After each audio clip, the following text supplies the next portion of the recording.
السلام عليكم ورحمة الله وبركاته. ازيكم حبايبي؟ عاملين ايه؟ يا رب تكونوا بخير وبأفضل حال. فيديو جديد النهاردة هعرفكم ازاي تعملوا صبغة طبيعية للشعر باللون البني الجميل اللي كلنا بنحبه. اهم حاجة كملي معايا الفيديو للآخر عشان ما تفوتيش حاجة من الفيديو. هنقول تفاصيل مهمة كتير جدا عشان تطلعي من الفيديو ما تدوريش على اي وصفة تاني، هتبقى ان شاء الله الوصفة بتاعتك المعتمدة كل مرة. يلا بينا نبدأ حبايبي على بركة الله. بس قبل ما نبدأ الفيديو اعملوا لايك الجميل عشان الفيديو يترفع، وصلي على رسول الله. اللهم صل وسلم وبارك على نبينا محمد وعلى اله وصحبه وسلم اجمعين. اول حاجه اجيب الحله بتاعتي،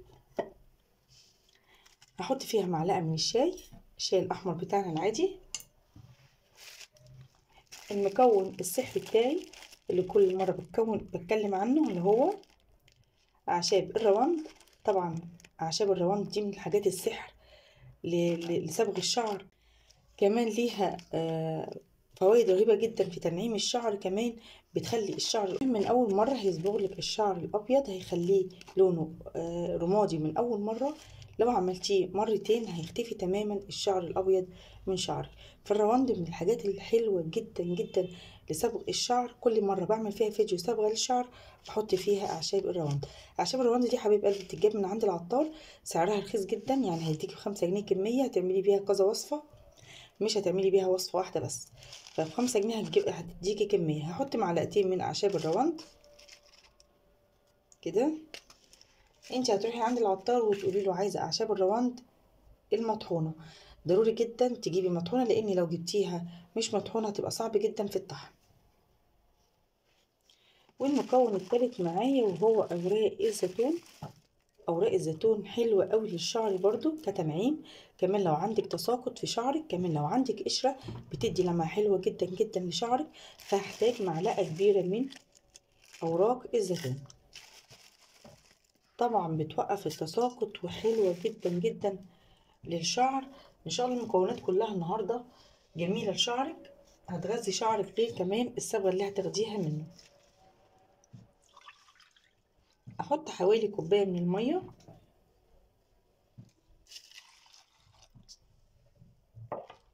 وهديهم تقليبه وهرفعهم على البوتاجاز، وبعد كده نرجع نشوف هنعمل ايه مع بعض. لايكات بقى حبايب قلبي عشان الفيديو يترفع وغيرك يستفاد. ورجعت لكم تاني حبايبي. شايفين خلاص كده نزلتها من على البوتاجاز، سبتها لمده 7 دقايق تغلي كويس جدا على نار تكون هاديه. اول ما تخلي الاول خلي النار عاليه، وبعد كده ما تغلي معاكي وطي النار. شايفين لون الميه عامل ازاي؟ طبعا لون الميه كده من اعشاب الروند اللي احنا حطيناها. هنخليها كده على جنب، وبعد كده نبدا نشوف هنعمل ايه تاني مع بعض. هجيب البولة بتاعتي. انا هحتاج هنا معلقة من الكاكاو. كاكاو يكون الكاكاو المر، معلقة كبيرة من الكاكاو.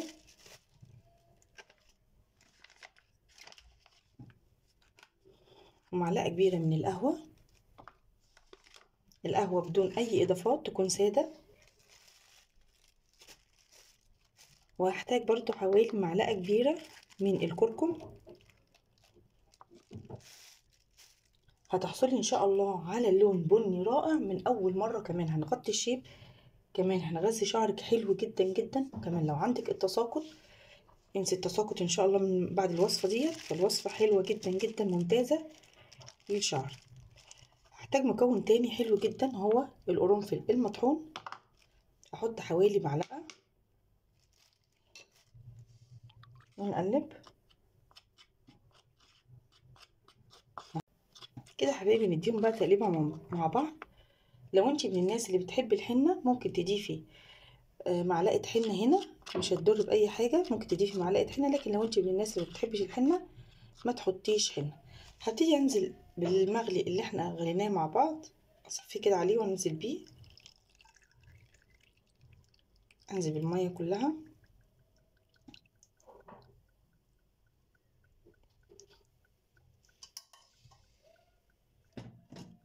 واقلب المكونات القمر اللي احنا عملناها دي مع بعض.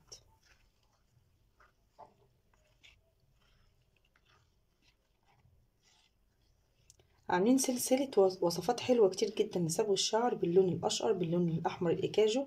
كمان عاملين سلسلة كبيرة جدا من صبغ الشعر باللون البني. كلها بسم الله ما شاء الله ما يتخيروش عن بعض. ادخلي حبيبة قلبي خدي لك لفة على القناة، هتلاقي فيديوهات حلوة كتير جدا هتعجبك. الوصفة بتاعتي النهاردة بدون حنة. طبعا الناس اللي ما بتحبش تحط الحنة على شعرها هتديكي افضل النتائج ان شاء الله من اول مرة. هحط على المكونات بتاعتي حوالي معلقة من النشا، بس ما تكونش مليانة قوي لان انا مش عايزة القوام يكون متماسك وتقيل، انا عايزة يكون قوام خفيف كده. هتشوفيه معايا دلوقتي هيبقى عامل ازاي. قلبي بقى كويس النشا. عايزة اقولك حاجة، لو انتي من الناس اللي بتحبي الحنة ممكن تحطي هنا في الخطوة دي تحطي معلقة كبيرة من الحنة.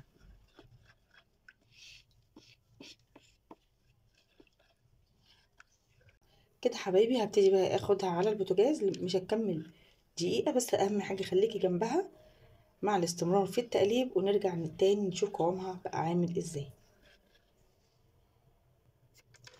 ورجعت لكم تاني حبايبي، خلاص ده القوام المطلوب. شايفين قوامه عامل ازاي؟ ولا هو تقيل جدا ولا هو خفيف جدا؟ قوام المظبوط عشان يبقى سهل التوزيع على شعرك، كمان هتبقى حلوة جدا جدا وانتي بتوزعيها. انا هنا هحتاج حوالي معلقة كبيرة من الخل الابيض ده عشان طبعا يثبت لك اللون، كمان ينضف لك فروة الراس لو عندك قشرة، لو عندك حكة، لو عندك الكلام ده كله. فالخل من الحاجات الجميلة للشعر. هتقلبي كويس جدا.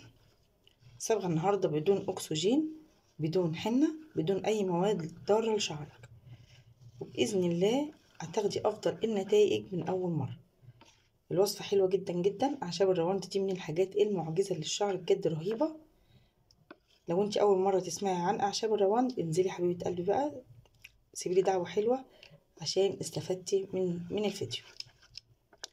نقول طريقة الاستخدام ايه حبايبي. اهم حاجة هتسيبي الحنة كده لمدة ساعتين تخمر مع بعض، وتبتدي بقى تسرحي شعرك كويس جدا. اهم حاجة شعرك يكون نضيف تماما، ما يكونش فيه ولا زيوت ولا كريمات، تكوني منضفة شعرك كويس جدا، وتبتدي توزعي الوصفة على شعرك. هتسرحي شعرك ما يكونش متشابك، وتبتدي توزعي خصلة خصلة، وتسيبي شعرك كده لمدة 8 ساعات. ويا سلام بقى لو انت عملتيها بالليل ونمتي بيها وقمتي الصبح غسلتيها، هتبقى حاجة كده بقى ايه، مش قادرة اقولك، رهيبة للشعر. لونها عامل ازاي. اهم حاجه تلفي كيس على شعرك. لو انت عندك بنيه حطي البنيه على شعرك وسيبيها لمده 8 ساعات. دي اقل حاجه. لو انت بقى حبيتي تزودي عن كده هتبقى حلوه جدا. خلاص بعد 8 ساعات حبيبتي هتخشي تغسلي شعرك بالبلسم بس، يعني نضفي شعرك كده من المواد اللي احنا حطيناها فيه بالبلسم بس. وبعد كده تخرجي تنشفي شعرك وتحطي اي نقطتين زيت عندك. حطي زيت جوز الهند، حطي زيت بذور العنب، حطي زيت الزيتون. كلها حلوة جدا للشعر، الزيوت كلها مفيدة ومغذية للشعر. هتحطي النقطتين الزيت وتسرحي شعرك وتشوفي اللون الجميل اللي ان شاء الله هتحصلي عليه. ان شاء الله هتغطي الشيب، هتمنع التساقط، هتديكي لون بني جميل. الوصفة اعمليها مرتين في الاسبوع، وان شاء الله من اول مرة هتحصلي على افضل نتائج. الناس اللي عندها الشعر الغامق الاسود الغامق دي هتحتاج انها تكرر الوصفة اكتر من مرة. طبعا كلنا عارفين ان الوصفات الطبيعية مش هتديكي لون من اول مرة، لازم تستمري عليها فترة طويلة عشان تحصلي على اللون اللي انت عايزاه. كمان الناس اللي عندها الشيب العنيد دي كمان هتفضل تعمل الوصفة اكتر من مرة عشان تحصل للون اللي هي عايزاه. انما لو انت شعرك فاتح هتاخدي لون ان شاء الله من اول مرة. استمري على الوصفة لمدة شهر، بإذن الله هتوصلي للدرجة اللي انت عايزاها، وبعد كده توقفي. اتمنى يكون الفيديو عجبكم. ما تنسينيش بقى باللايك والاشتراك في القناة وتفعيل زر الجرس عشان يوصلك كل جديد. اهم حاجة تعملي اللايك عشان الفيديو يترفع وغيرك يستفاد، وشاركي بقى الفيديو مع اصدقائك واحبائك عشان الفايدة تعم. دمتم سالمين، بحبكم في الله، والسلام عليكم ورحمة الله وبركاته.